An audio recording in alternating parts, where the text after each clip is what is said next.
In 1997, one of the greatest games ever was created. A game of how people view video games storytelling in general. A game that helped people to move on with the passing of their loved ones. Final Fantasy VII, the original, is a perfect masterpiece of a game. I will never forget the first time I played this game when I was 12 years old. For a lot of people, this was their first Final Fantasy. I remember having friends in high school, and we talked about this game a lot. And whether it was the shipping wars, or the gameplay, or the CGI movies, we were fans of Final Fantasy VII, but we always discussed about if we will ever have a remake. I have always dreamed for this game to have a remake since I was a kid. That was always on people's minds. Was this ever gonna have a remake? And if it did, will it butcher the story? I waited years and years for this game to ever be remade. I wanted to see the gritty, ominous, dark tone of this game to be remade in 3D. And then years later, we finally get a tech demo and to see how it looked in 3D. And I was very excited. I was like, oh my gosh, this looks so fucking epic. Looking at Aerith in 3D with those graphics, I was like, oh my god, just give me the remake already. People were demanding, will this ever have a remake? People were questioning Square Enix all the time. Years later, we fast forward and it is 2015. I was 17 at the time. I was ready for this remake. I remember watching this trailer and it was being announced live. I was excited. I was like, that music sounds familiar. I was shaking out of excitement because I knew that music sounded familiar to me. And then I see this flower, this lily right here. And I'm like, oh, it's Final Fantasy VII Remake. Of course, it's Midgar right there. But then this happens. Why the fuck is Nomura directing it? I do not like Nomura. I have said it before that I do not like this man directing games. I like his character designs, but I do not like how he writes stories. But I did not let that stop me from wondering if the game was going to be good or not. I was just very excited. We were finally going to get a remake. You do not understand how hype I was. I was ready to see Aerith's death in HD. I was ready to see Sephiroth burn Nibelheim to the ground in 3D. Years later, we finally get an actual trailer for the game. And looking at this trailer, I was like, wow, progress actually looks pretty cool. Like, Nomura, you're actually doing a good job. But then this happens. What the fuck am I witnessing right here? It's these fucking ghosts that threw me off. I was getting excited, and then all of a sudden I see these fucking ghosts. And when I heard they were changing the story, I was getting very pissed off. What pissed me off more is that they were making 3 parts, so that triggered me even more. But the gameplay actually looks pretty fun, but I am not talking about gameplay here. What I'm gonna discuss about is the motherfucking story was changed. I waited years for this game to be released, and then you see these ghosts flying around, and I'm like, what the hell is this? This wasn't in the OG game. I don't remember any ghosts flying around. I don't remember any ghosts when I met Aerith. Look, this is the thing about the remake. There are some things that I do like, but the story, if they didn't fuck it up so much, that I would enjoy it more. Look, the gameplay is actually fun. I admit that the gameplay is fun, but I prefer turn-based RPG games. I have always been a turn-based fan.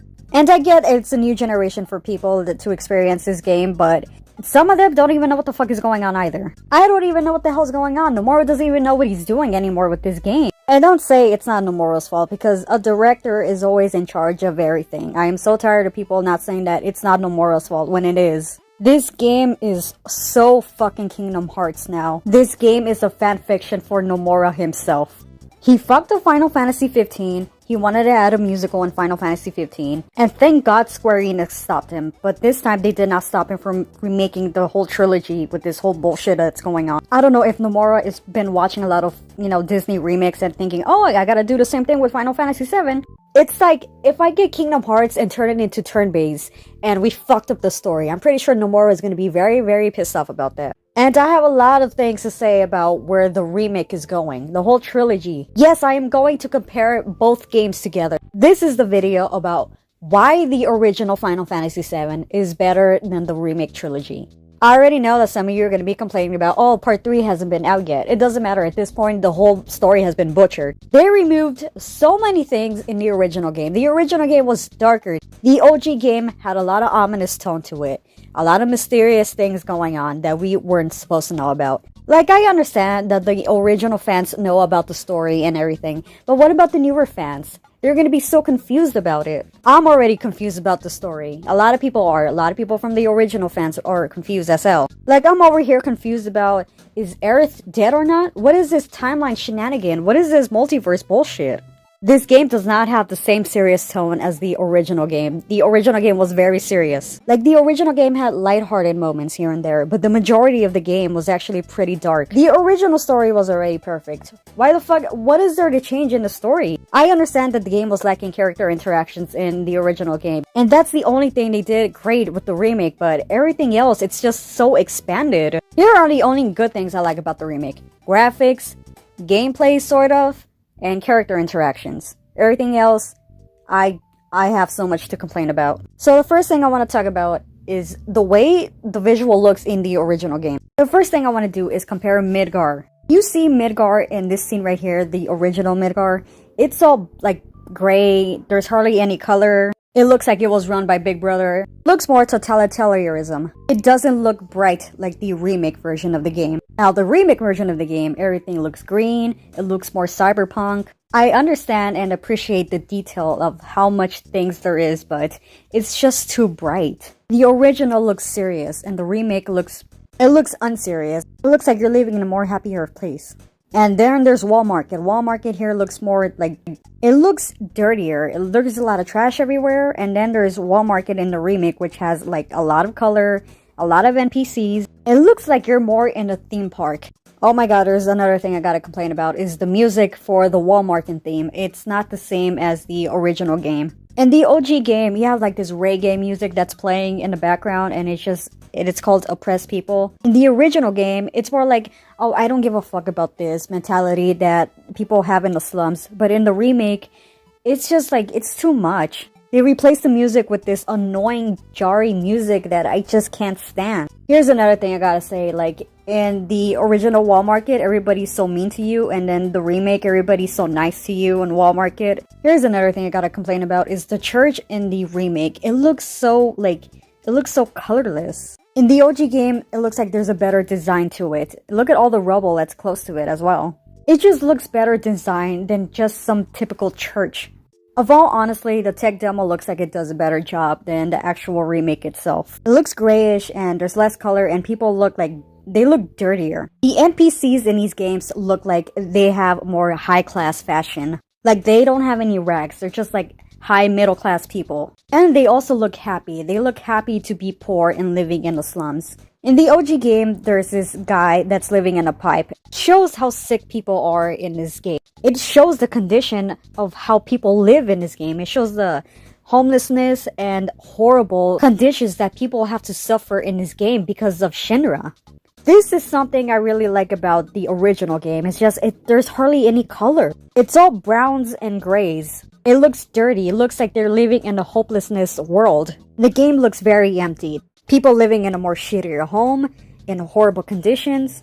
Even Barrett himself says that the reason why there's hardly any sunlight is because the upper plate is blocking everything. Aerith explains everything to Cloud, why people are suffering on the lower plate. There's no money, polluted air, people are dying, they want to get out but there's no money because of Shinra. The remake does explain it, but they do it in such a half-ass way. Basically, they're like, oh, you should know the story to Final Fantasy VII already, but to the newcomers, they wouldn't understand. In the remake, there's a lot of sunlight, and I guess that's the reason why the game doesn't look dark enough. The game has a lot of happy vibes to it. That's the thing that I don't like about this remake. And this is only the beginning of what I'm complaining about. I have a lot of more things to say. One thing I need to say is that Tifa is not the same in this remake, and I know a lot of Tifa gooners are going to be bitching, complaining about what I have to say about Tifa. I'm not talking about her outfit. I'm going to talk about, she is a little bit different in this game. Her personality for taking down Shinra is different. In the 97 version, Tifa was ready to take down Shinra. She was more aggressive. She was ready to take down anything. She wasn't gonna let anything hold her back. She was just ready to kick ass. She was ready to do her job. She wasn't gonna let anything hold her back. That's the thing I like about this version of Tifa more. She had more personality. But in the remake, she's like a whole different character. I don't care if Tifa is shy, but let her do her job as a terrorist. Let her take down Shinra like she was in the 97 version. She has less personality here. I do not care about her looks. I love Tifa. She's a cool-ass character. She's sexy, but her personality is something that just turns me off. They sort of downgraded her. And I'm guessing, like, people are like, oh, Tifa's hot. Like, that's all we care about. No, like, don't change her personality. This is something I like about the original Tifa. She had a lot of personality. She was ready to do her job, but not this game. She's not my Tifa. Same thing goes to Aerith. Like, they give Aerith her own, like, she could see into her own future. What the fuck? She's not supposed to know about her death. Cloud isn't even supposed to know about her death. What the fuck is this? God.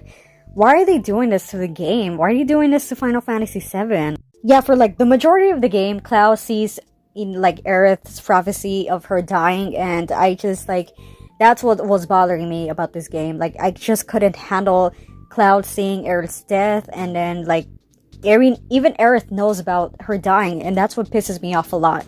And I'm glad they actually kept her personality in check, but her seeing into the future, just like, it triggers me. It triggers me a lot. It does that for the majority of the game. Okay, so now there's NPCs I need to talk about, because there are a lot of new characters that I do not give a fuck about. There's this like Final Fantasy XV Kingdom Hearts-ass character named Nestle, and I just like, why is he in the game? I don't remember this character being in the game. Like, is there really a reason for this character to be in the game? Just for like, just filler? We don't need more side characters. I don't care about these characters. They have nothing to do with the plot. Nomura just wants an excuse to add a pretty boy in the game. There are a lot of characters in this game that I could not give a fuck about. Like, none of these characters. Madam M, Leslie, Andrea. There's a new character in the game called Roach, and this character cringes me out. Like, cringes me the fuck out. He appears once, and then he never comes out again until Rebirth. And when he vanishes, I was like, is there a point for that character to be here? What the fuck was the point? Look, here's another thing, is that the motorcycle was brought in too early in this game. Especially since we were hanging out with Jessie, we had to do that, you know, mission with her. We were supposed to wait until the end of Midgard for the motorcycle to be brought, so in a way, it's not even cool anymore, because Cloud is over here showing off.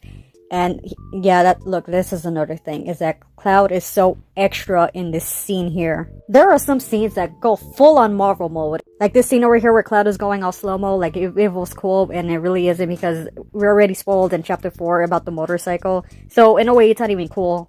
In the original game, it just handles it better. It's just simple. Cloud isn't really showing off as much. It is a cool cutscene for its time, but nowadays it's just like, you have to do extra things in order to be cool. This is not a Marvel game. This is not a Marvel movie. The bike minigame was brought in way too early in the remake, and in the original, you only have to wait until the end of Midgard to play this minigame alone. Speaking of minigames, there's just way too many minigames in Rebirth. I understand that it's optional, but here's the problem. In order to level up your affection with the other characters, you have to do the side quests. And there's too many side quests. There's too many characters, too many side quests. I know they're optional, but I don't care. Like, I want to level up the affection with the other characters.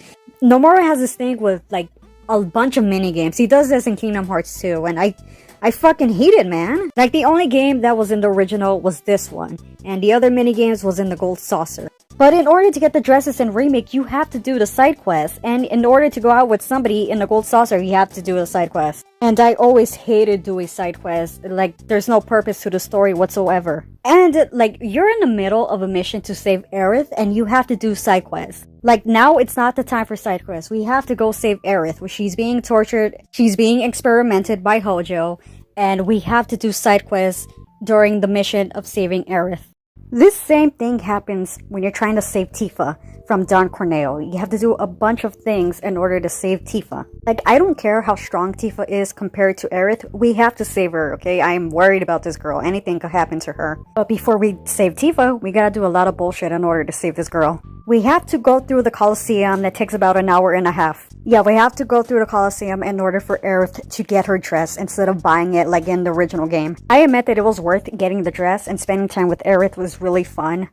But I am worried about Tifa. And she looks gorgeous in that dress, but there's just too many filler nonsense here and there for this game. Like, you have to do a 7-minute dance with Andrea. This fucking stupid ass dance that has nothing to do with anything in order just to, you know, be accepted by this guy that we don't even care about. This game has a lot of musical stuff, man. I know Nomura is gay. I understand that he likes his gay musical shit, but the original game doesn't do this, man. You only have one scene with these, like, gay guys, and that was disappointing when this wasn't in the remake, because I wanted to see Cloud being hit by a bunch of gay guys. People are saying that this dance number is better than this. I think this is funnier. This is actually very hilarious. And after we do all that nonsense, we get dropped into the sewer, and then we get 2 filler chapters that take an hour or 2 in order to get out of it, so we can go save Sector 7. That's right, 2 filler chapters that we do not give a shit about just for lore dump.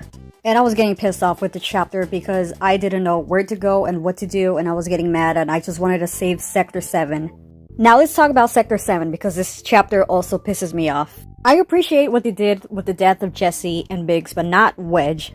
They kept him alive in order for him to help at the end of the game. In the OG game, he just flops all the way from the tower and he dies. That's it. That's the end of Wedge. But nope, not the remake. We gotta expand more of the story. We gotta give these secondary characters character development when we know they're gonna die. We don't need to do this with these secondary characters. Like, we already know what's gonna happen with Cloud and everybody in the Shinra Tower. We don't need Wedge's help. So basically, he's alive for no reason. We don't need Wedge. They let Jesse and Biggs die, but not Wedge. The most useless of the 3 is alive.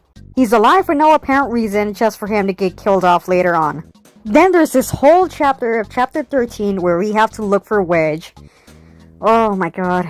I am getting very irritated just talking about this fucking game. You know what? I don't want to talk about Wedge anymore because talking about Wedge is pissing me off even more and more. So let's talk about this scene right here with President Shinra. You know what? Let's talk about the entire Sector 7 fall in the original game. In the original game, there was hardly any music playing. There was no music whatsoever. The only thing you can hear are the pillars falling down from the upper plate to the lower plate. The guy on the TV dies. You can hear the screams of agony from the people from the lower plate. As it's crashing down, you could also hear like these noises of explosion in the background when Cloud, Tifa, and Barret are just swinging by. What makes the scene even more eerie is that President Shinra is just witnessing everything happening from his tower with this opera music playing. This piece of shit just looks at everything, and we don't even know if he's smiling. We can't see anything. We can't even see the reflection on his face on the glass screen. But nope, the remake, we have to have like generic action music during this whole thing without any silence. And it's also ruined by President Shinra's smile. And then there's this. Cait Sith is way too fucking early in this game. I do not want to talk about Cait Sith. I'm going to mention him later on in the video, but I do not want to talk about him right now because I have a lot of things to say about this fucking character. I have a lot of negative things to say about Cait Sith. I always hated Cait Sith since the OG game. Alright, one more thing I gotta say about this chapter is that this scene here with this little girl. I could give less of a fuck about this little girl. This little girl has 2 legs that she could walk on her own. I know Aerith is a wholesome character, but we don't need to see this. Marlene could be dying any second and then we have this scene here. But nope, the developers were like, oh, let's make Aerith a way more wholesome character by carrying this little girl that has 2 legs and she could do it on her own and there's time running out and Marlene is in danger. It's just a bunch of more filler stuff that we have to add. Okay, look, here is something else that also bothers me, and I know a lot of people are going to disagree with what I say. This entire game is the prequel to Advent Children. I have said this before several times that I hate Advent Children. And the reason why I'm bringing it up is because what they did to Marlene here. In the movie, Marlene could see into the future. And I guess they wanted to add this into the game because people were confused. Like, why does Marlene have the prophet to see into the future? They never ever explain if she's a Cetra or not. The only Cetra is Aerith. I will never ever consider anything in this game canon. Especially if the person directing and writing this game is Nomura himself. Okay, I'm done talking about chapter 12. I want to talk about Hojo because, oh my god, this man made my skin crawl. They did such an amazing job with Hojo. They got and captured this man perfectly, how disgusting and depraved he is. But there's this scene that they got rid of that also bothered me. And for how disgusting it was for its time, I just thought it was the most disgusting and horrific thing that I ever read in any game. And you could disagree with me if you want, but it's this scene here with Red 13 and Aerith. In the original Final Fantasy game, Hojo says this one line here that just disgusts me. I'm pretty sure it disgusts a lot of people, but what I'm saying is that it just shows how disgusting Hojo is. He wants Aerith and Red 13 to breed together because they're the last of their kind. Some people were happy that they got rid of that line, but if all honestly, I think it's just a better fit for the character. It shows how inhumane Hojo is as a person. The fact that he wants Red 13 and Aerith to breed is very vile. And speaking of Red 13, because I really gotta talk about Red 13. The way the character assassinated this fucking character, man. I don't like Red 13's voice. Fucking Scooby-Doo right here goes from Mufasa to Simba. The moment you reach Cosmo Canyon, he switches up his voice. He has his strong-willed man voice like Mufasa, and then he switches up to Simba. And in my head, I'm thinking, what the hell is going on? Like, who is this character? This isn't Red 13. He also does this stupid Michael Jackson dance, and I'm cringing the fuck out. I would just rather let him just stay by the sidelines and not really do anything. Fuck, man. This whole game has a lot of character assassinations. Red 13 isn't the only one. I'm gonna get to the other ones later, but Red 13 is the one on my mind right now. Like, we got imposter syndrome from Cloud. And now we have split personality disorder from Red 13. What are you gonna tell me next? That Tifa has Alzheimer's? These are not the same characters. These characters are completely butchered, man. Red 13 cringes me out so much in this game. There's Red 13, there's Cid, there's Sephiroth, which is a character I'm about to talk about right now. But first I want to talk about this stupid ass scene right here. In the 97 version, President Shinra dies in a way that we, the player, don't even know how it happened. The party gets all the way up to the tower, to the president's office, and then there's this scene here with Masamune, Sephiroth's sword, was stabbed into President Shinra. We, the player, do not know how this happened, and in the remake, they fucked up this scene too. How do they handle this in a remake? Well, President Shinra is over here being almost killed by Barrett himself. President Shinra grabs a gun and gun points Barrett. Even though Barrett has a big ass gun hand that could literally just kill President Shinra out of nowhere. Yeah, that tiny ass gun is gonna stop somebody with a fucking gun hand. Are you fucking kidding me? Look, anyway, then this fucking happens. He gets stabbed by Sephiroth. Yup, Sephiroth also comes in way too early in this game. He's supposed to be in part 2, not part 1. Then this happens. He also kills Barrett. Barrett is not supposed to die in the scene. But you know, it's okay because these Nomura ghosts are gonna save Barrett. Sephiroth's character was just completely butchered in so many ways. Look, here's the thing about Sephiroth. Sephiroth is supposed to be a mysterious character. We are not supposed to know how he killed President Shinra. This scene is horrible in the remake. Sephiroth in this game talks so fucking much, he starts reminding me of Genesis. He starts monologuing every single line, that what he's planning and what he's gonna do, and reunion and this and that. He starts acting like Cloud's gay, abusive lover boyfriend. Wherever Cloud goes, he's right there. This never happened in the original game. I do not remember Sephiroth being this clingy to Cloud. There's this very gay moment right here, where he's on top of Cloud. I don't know if Nomura is trying to put some yaoi shit into this, because I know there's Sephiroth and Cloud shippers who adore this part of the game. Look, I love Sephiroth a lot. He's like one of my favorite villains alongside Kefka and Kuja, but this is not Sephiroth. Look, compared to the original Sephiroth, he is very weak in this game. Okay, so let me explain what I mean by he's very weak in the remake. So in this one, we have to go to Nibelheim, and then this happens where Sephiroth has to stop a dragon in the way. Then you hear like this ominous-ass music playing in the background with this large-ass dragon. Then it's Sephiroth's turn to attack, and he does massive damage. Then it's the dragon's turn to attack, and Sephiroth doesn't have a flinch animation. Then it's Sephiroth's turn to attack, and he just kills them like it's nothing. How does the remake handle this? Well, you have to fight these stupid-ass frogs, these like frog dragons, and then because Zack over here, or Cloud, or whatever the fuck, can't handle it, Sephiroth does all this alone. And he has a flinch animation. Yes, they gave the strongest character in Final Fantasy VII a flinch animation. Like, the sky is ominous, there's lights everywhere. They put generic hero music because Sephiroth was a hero back then. There is nothing ominous about this scene. The mysterious aura of Sephiroth is gone in the remake. And I could complain about the Nibelheim incident because there's also this scene that they also messed up for my experience alone. Look, there's some things in this chapter that they did right, but there's some things in this chapter that they did so wrong. Look, you can agree to disagree that I do not like this scene in the remake. I'm going to explain why, so just relax. When Sephiroth does this iconic scene, it's this that bothers me.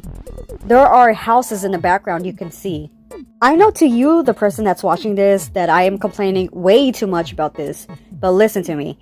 There is nothing in the background. It's all pitch black. There is absolutely nothing but Sephiroth and the flames. You can see the shaded in colors in Sephiroth, and all you see in the background are just flames. that is it. It just has a more ominous, darker, gritty vibe to it. And then in the remake, and I know it's a remake, I know there's gonna be a lot of bright colors, but the colors are too fucking bright, that's the thing. There's also the scene with the snake. He's just so fucking, like, his mysterious aura is just vanished. We are not supposed to know how he did this. This scene, it shows how creepy how Sephiroth is and how strong he is. The remake, it shows how he did it. Basically, all he does is this simple spell, and then it just starts twirling up, and it flies off to the spike, and then there's no blood on the snake. And then he vanishes like it's nothing. That's it. That's the entire scene right here with Sephiroth. In the original, there's blood everywhere, the sky is dark and gloomy. It's fucking butchered. They could have waited for part 2, but no, they had to put it in part 1.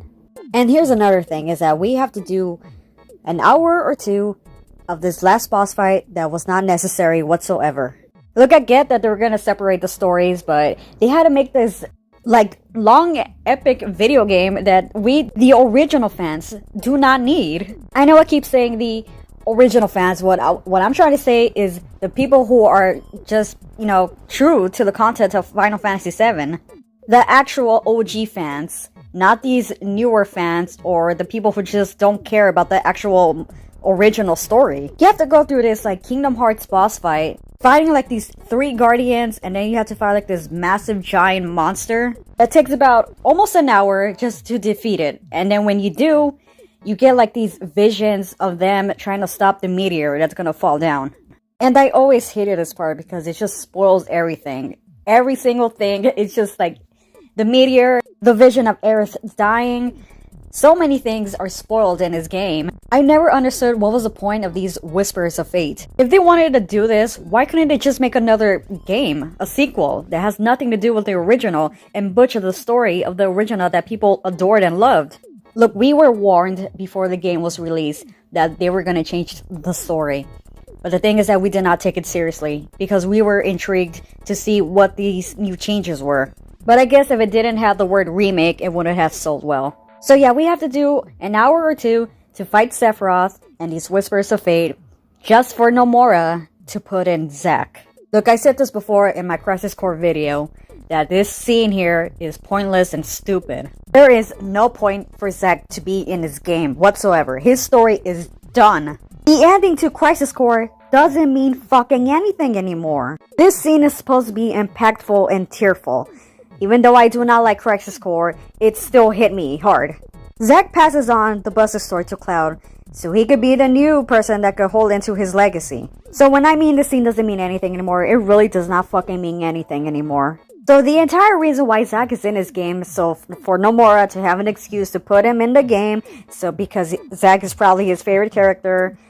Ah, my god, this story is just so fucked up in every way. Nomura's like, oh, I gotta make money, so I gotta put Zack in a fucking game. Square Enix executives are questioning why the games are not making the amount of money as they are. It's because of this bullshit here. Zack coming back is probably an excuse for him to be with Aerith. I mean, she's gonna die anyway. And when she dies in the original timeline, she's gonna be with Zack. So in any way, there's no point whatsoever for that. I shit you not, in part 3, Cloud is gonna try to save both of them, and they're still gonna end up dying.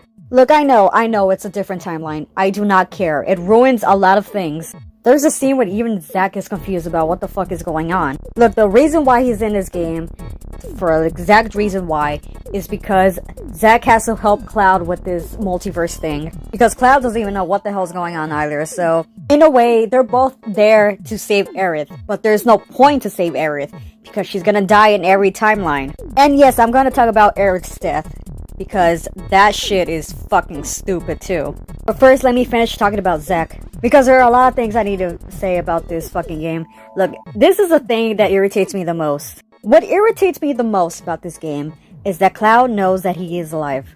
He's not supposed to know who Zack is until the end of Disc 1, until Part 3. There is an optional scene in the original game where you have to go to Nibelheim under the basement. After getting Cloud's memories, this scene triggers, and Cloud finally remembers who Zack is. He doesn't remember the full thing, when he gets his memories. But when you go to the basement, he starts to trigger these memories of Zack.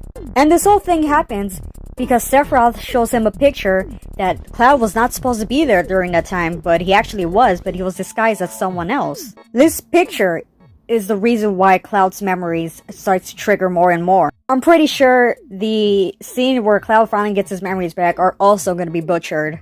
Because he knows who Zack is, so there's no point anymore. Except for running down the basement like he's supposed to and trigger those memories, he's in the Nibelheim hotel, and then he gets like his memories triggered and then remembers Zack.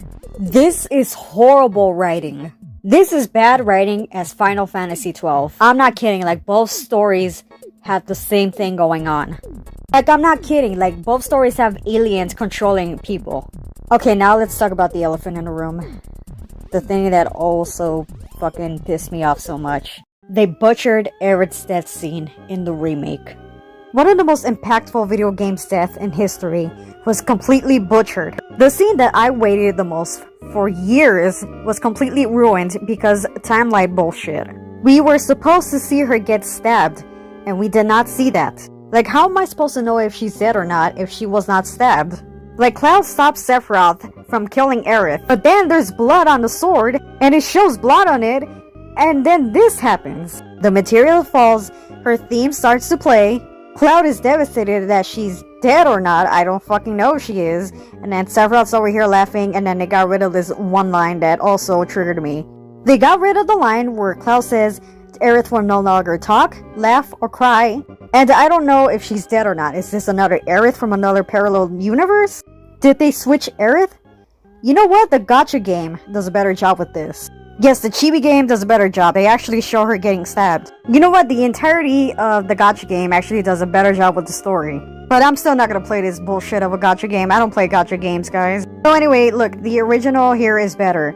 Cloud is like over here shaking and he says this line about Aerith about no longer talking, crying, or getting angry. He's having a nervous breakdown. He's shaking a lot. He doesn't know what he's feeling right now. He's having the loss of his friend dying in front of his eyes. This scene does so much of a good job, but then they just ruin everything in the remake because Cloud is just mad there. In the remake, he's just mad, he's crying, he's not shaking, he's not having a nervous breakdown. That's the thing that is just also ruined. He says the line, but it's completely blurred.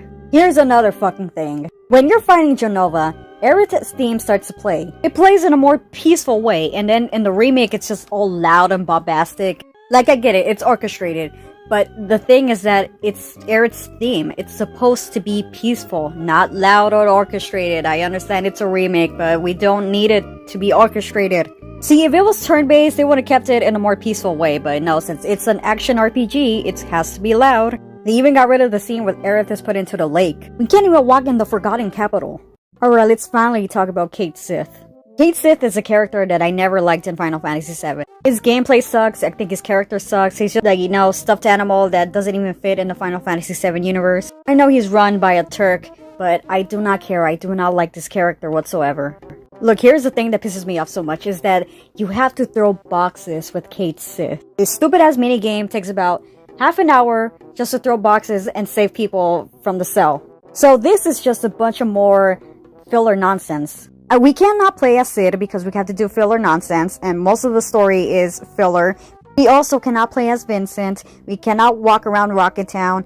We didn't even step into Rocket Town. We can't even walk into the Forgotten City either. Oh my god, I completely forgot we have to talk about Cid. Look, I'm gonna get to Cid in a while, but look, this stupid minigame that Nomura keeps putting into these games, it's just a bunch of filler BS.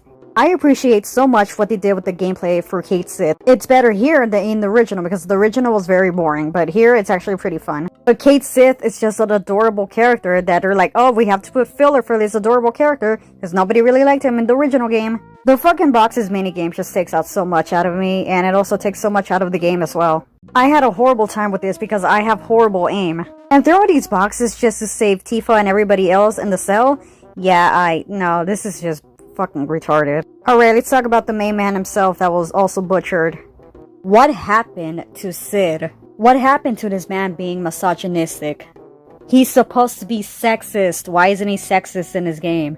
I don't care how woke you are, we do not do this to Cid. He doesn't even smoke cigarettes in his game. Except for him being a misogynistic asshole. He's basically an Uber pilot. What happened to sit down and drink your goddamn tea? I was waiting for that line. Do you know how badly I wanted to walk into Rocket Town in that game? I was waiting since I was a kid for that line, okay? He doesn't really curse much in his game. The scene with the tiny Bronco is also ruined. Like in the original game, it just got shot down by Shinra, and then in the remake, it basically just collapses because everybody's too fucking heavy. Yeah, we don't even get to fight Palmer in this part of the game. We get to fight Palmer when we're fighting Dyne. Speaking of Dyne, fucking shit, man, I don't even know where to begin with this character. In the remake, oh my god, look, in the remake, he goes all Terminator, Full Metal Alchemist mode with his hands of his. Yeah, in the remake, basically, it goes all Full Metal Alchemist, Terminator with his, you know, the gun hand. And I'm like, what is this? This wasn't in the original. We never got to find no, you know, monstrous gun hand thing machine or whatever the fuck I could call it. The original game, it was just simple. Basically, just shooting each other back and forth. That's it. No giant monstrous hand thing going on here. They were doing such an amazing job with Dyne's backstory, and then all of a sudden this starts to happen. The fight was being simple. Then this monstrous thing happens, and I'm like, oh, okay, I guess it's a remake, so of course they're gonna fuck it up. The fact that I'm not even done halfway with this video already shows how much I'm having a nervous breakdown. I still gotta talk about the ending and, you know, the whole Gongaga region. Look, about honestly, there are some good things that they did right with this game. Like Yuffie. Yuffie was done very perfectly. She's everything I could have imagined in the remake. She's a smartass, she's perfect, she's just basically silly, adorable. Honestly, she's like the funnest of the girls. She even got her own DLC. That just shows how, like, popular of a character Yuffie is. Yeah, she got her own DLC on her quest to destroy Shinra, but there's, like, one thing I don't like about this is the ending, because it focuses...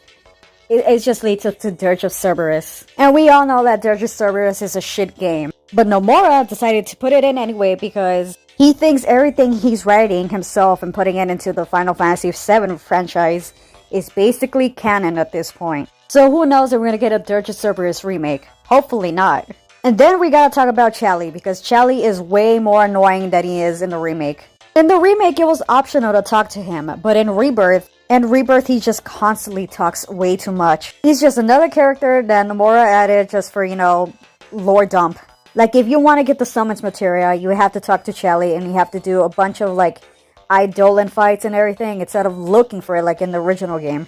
Like, wherever you go, Chadley interrupts you, and he's like, oh, did you find this tower for me? Oh, did you find the summons for me? Oh, you're gonna fight this monster for me? Oh, shit, man, it's annoying. I liked you more in the remake, Chadley. You were way more quiet, but in Rebirth, you just go way too far. Then you also gotta talk to his transgender persona, who also doesn't shut up.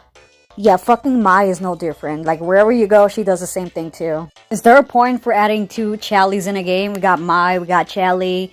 Why do they talk so much? How much information do you need? Apparently these two are trying to look for, like, who they really are, because Hojo brainwashed them and they swept all his memories away, so they're basically trying to find who they are. I honestly do not care who these characters are. They have nothing to do with the actual plot of Final Fantasy VII. I miss the days where you just get to look for the summons materia by yourself without any help of people. Yeah, back then when people didn't look for guides or anything and then you just have to look for shit for yourself, you felt like you accomplished something more when you don't have any help from anybody. But in this game, they just give it to you like it's nothing. Yeah, all the summon materia is like right there because of Chadley, and in the original game, you just have to look for them, which is way better in my opinion. They just seem more rare. Yeah, the summons materia was actually very rare back then, but now Chadley helps you where to find them, and I don't want help. I want to look for these summon materia on my own. It just makes the game feel more special to me. The worst thing about Chadley is that you can't turn him off. You cannot skip his dialogue whatsoever. That's the thing that irritates me a lot. I'm pretty sure it irritated a lot of people. He has this long dialogue that has more cutscenes than Metal Gear Solid all put together. But here's the thing. You have to find and gather a bunch of information for Chadley that has nothing to do with Chadley. Basically, you waste your time gathering information for Chadley because he cannot do it on his own. So while he's just standing there, you're doing all these things for him, and he's just a lazy piece of shit that he just wants information for his own instead of gathering it on his own. This annoying-ass kid can't do anything for him, so I'm pretty sure in part 3 he's gonna make you do the same thing. Oh god, I cannot imagine what he's gonna make you do in part 3. This is just basically more filler nonsense. Too many side quests Way too many. Alright, let's talk about the Gongaga region, because this place here I got lost so many times that now I understand why Zack left. Look at how much I love that Lion King music playing in the background. I hated how much I got lost in this place. Look, here's the thing, is that when you're trying to go to where the weapon is, and Cloud is just having his unhinged moments, we have to go save him, and then we get lost, and I was getting, like, my anxiety was like, hurry the fuck up, like, anything could happen to Cloud at this moment. Look, for how beautiful Gongaga is, it's very irritating to walk around. Like, it's basically a giant maze. But that fucking music, they put it there just because they knew that this place was gonna be annoying. Yeah, so while you're running around Gongaga, they play like this Lion King-ass music while you're having a breakdown and trying to figure out where to go. I'm not gonna lie, that music is actually a vibe as hell. The music is better than anything Disney has come up with in the last 10 years. Look, anyway, there's this character from Crisis Core, Sisanie or Sisanai or whatever the fuck her name is. She is the only Turk in this scene. Yeah, except for having Reno, Rude, and Elena, there's only Sisanai, or whatever her name is. The Turks hardly even show up in the Rebirth. They come out until like the very end of the game.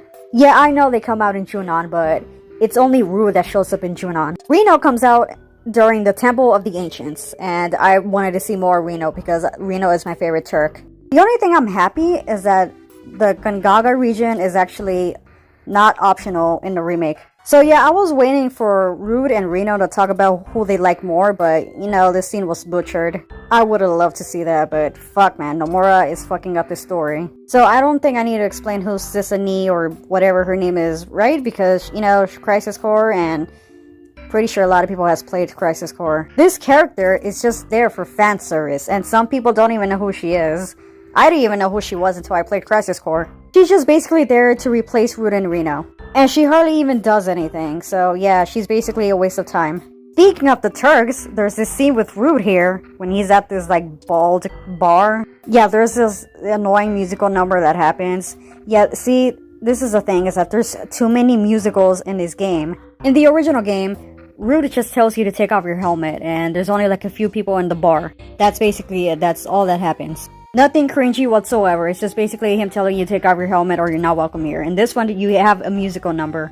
You also have another musical number when you get to the Gold Saucer with Andrea. You have to dance, like, alongside him. Like, I get it, let these characters have fun, especially Aerith, since we already know what's gonna happen to her. But it's just too extra. So what's gonna happen next? In part 3, everybody's gonna dance because the meteor is falling? Are we gonna have another musical number there? Yeah, this game has a lot of cringy moments. There's also this scene with the cactus, you know, the little cactuar thing. The only filler and the only fan service I'll allow is the one where the girls are at the beach, because it's the only one that makes sense. And I'm not just saying that because they both look good in it, but it's basically just a generic anime beach episode. And why wouldn't you like it? Both girls look very cute in their outfits. Okay, there's one more thing I gotta talk about. One more thing that makes me question what Nomura was up to. And to know, it's not the ending. It's a character that makes me question if he's in a wrong game. What the hell is this thing? What is this thing? Why is this thing in the game? What is this Sonic the Hedgehog looking character doing in Final Fantasy? Nomura's probably like, hey, did you not get enough Final Fantasy in Sonic 06? We're about to get Sonic 06 Final Fantasy. There is no reason for his character to be in Final Fantasy VII. He's probably just there for shits and giggles, because I cannot think of any other reason why he's in the game. Look, unless Nomura is secretly working for Sega, then this makes so much sense. Even when this goblin character talks, he reminds me so much of Sonic. I have never been so confused of a video game franchise in my entire life. Even Cloud is like, what the fuck is that? This entire trilogy reminds me of Final Fantasy XIII's trilogy. I am not kidding, the whole trilogy reminds me of that trilogy.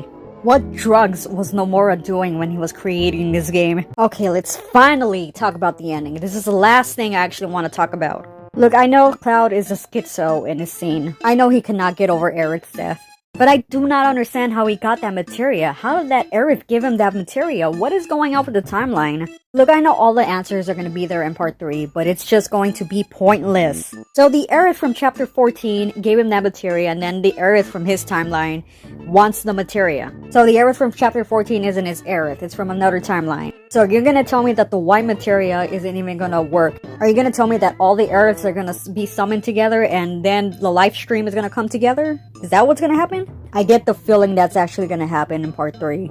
All the Aeriths are gonna be summoned together, they're gonna summon the live stream, Zack is gonna die, and there really isn't gonna be any point to this timeline bullshit. I don't like that the story is heading towards Advent Children. I really don't like that, because Advent Children is a very mid movie. I appreciate the scenes with Cloud and Aerith in the ending, but I think it'll be better if we just moved on.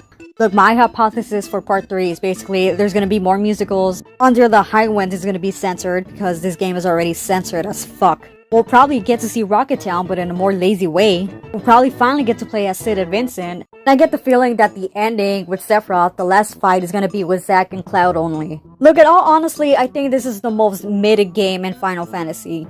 They ruined the original, and as somebody who adores the original a lot, it just hits me right in the heart because I actually do like the original game because of how dark it is, but this game is just, it's a game for fucking kids. There's people out there that think the original Final Fantasy VII is a horrible game.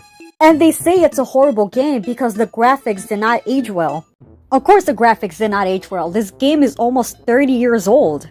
But I don't care if the graphics looks like it belongs in the Roblox universe. I like this game for the storytelling. Look, if you like the remake, that's fine, but don't ever say that the original is not better. Because if the original never existed, then we wouldn't even have a Final Fantasy to begin with in America. I feel like the people that say that the remake is better are either the shippers, people who like the graphics, people that are into the gameplay, or the people that think that, you know, it's still Kingdom Hearts and I'm gonna be into it, because there are a lot of Kingdom Hearts players that play this game for the story. I'm not kidding, there's a lot of Kingdom Hearts players that really like the story because it reminds them of Kingdom Hearts. So except for waiting for Kingdom Hearts 4, they're like, oh, I gotta play the Final Fantasy VII trilogy because I can't wait for Kingdom Hearts anymore. I'm the type of player that just continues to play it because I want to see how far they're gonna fuck up the story.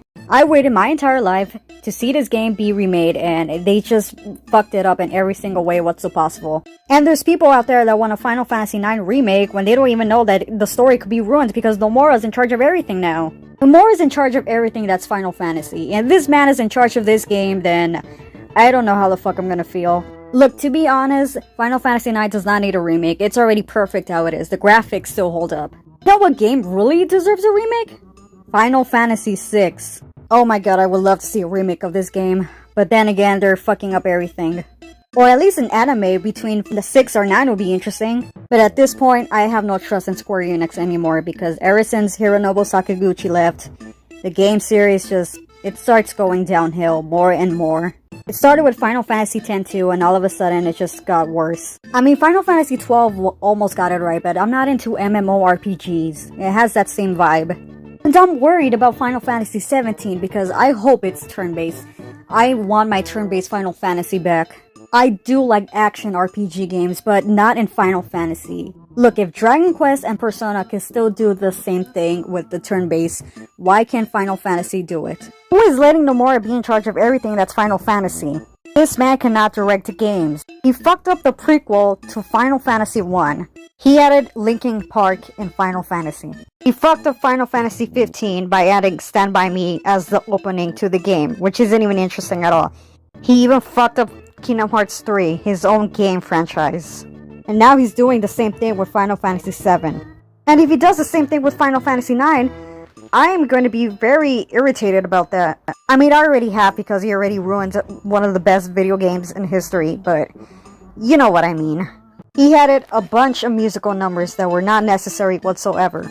He added way too many things that were just beyond fan service. He ruined Red 13, Sephiroth.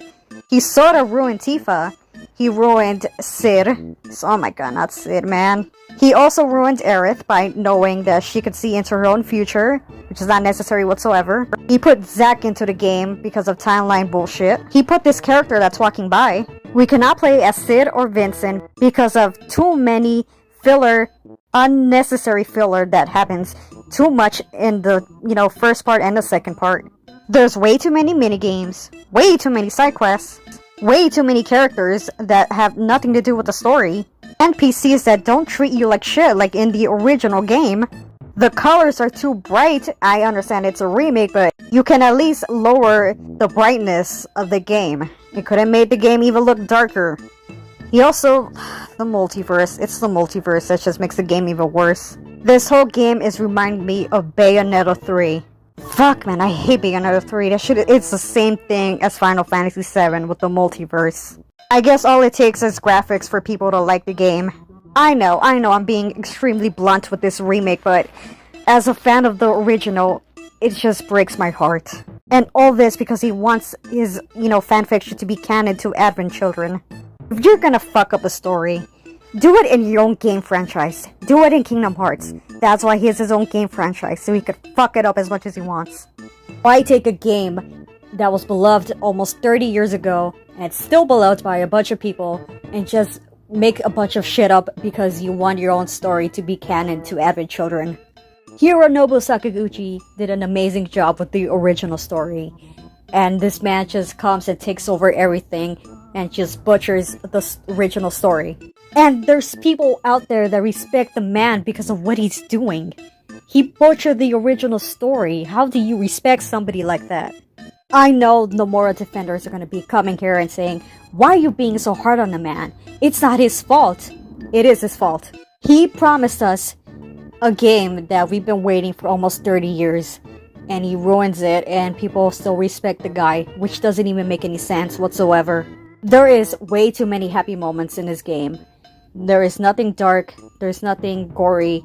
The original game the original game has more blood than the remake. This game has been Disney-fied. This game is just Kingdom Hearts now. It's just basically another Kingdom Hearts game for Nomura himself. He should just stick to character designs. He's really good at character designs. But when it comes to storytelling, well, that is a whole different thing. And I'll respect the man more if he only did character designs. Okay, I'm done shitting on Nomura. I am really done with this fucking person. For the love of God, do not let him direct Final Fantasy XVII. Please, turn it back to turn-based. I want my turn-based Final Fantasy back. Let Hironobu Sakaguchi direct one more game before he passes on. Look, I don't know if I'm gonna play part 3. From all this shit that I've been saying, I honestly don't even know anymore. I'll probably have to look at the trailer first before I know what the hell I'm playing. I just want to see how far they're gonna mess up the story. I know to you that's watching this, like, oh, you just said a lot of bad shit about this game. Well, yes, because I want to see how far the story goes, and I am a big Final Fantasy fan.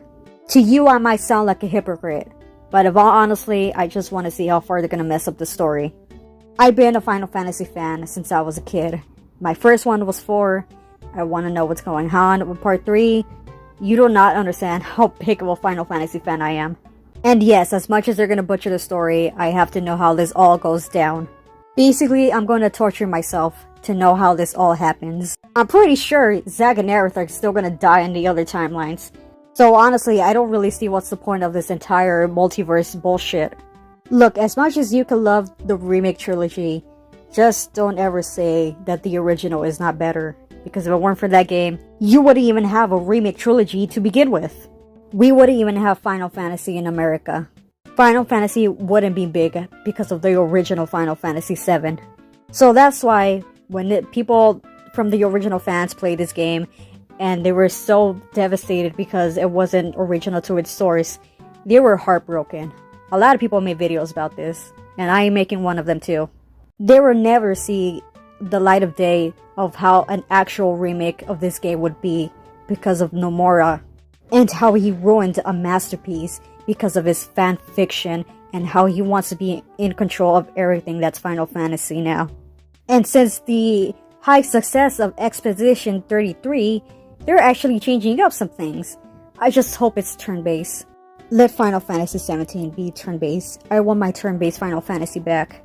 I know I've been saying that for a while now, but as a big Final Fantasy fan that I am, only a true Final Fantasy fan would say this. So I appreciate you watching this video, and thank you very much for actually watching until the end. As much as this video was just me complaining about Final Fantasy VII, I really do appreciate it. So thank you for watching.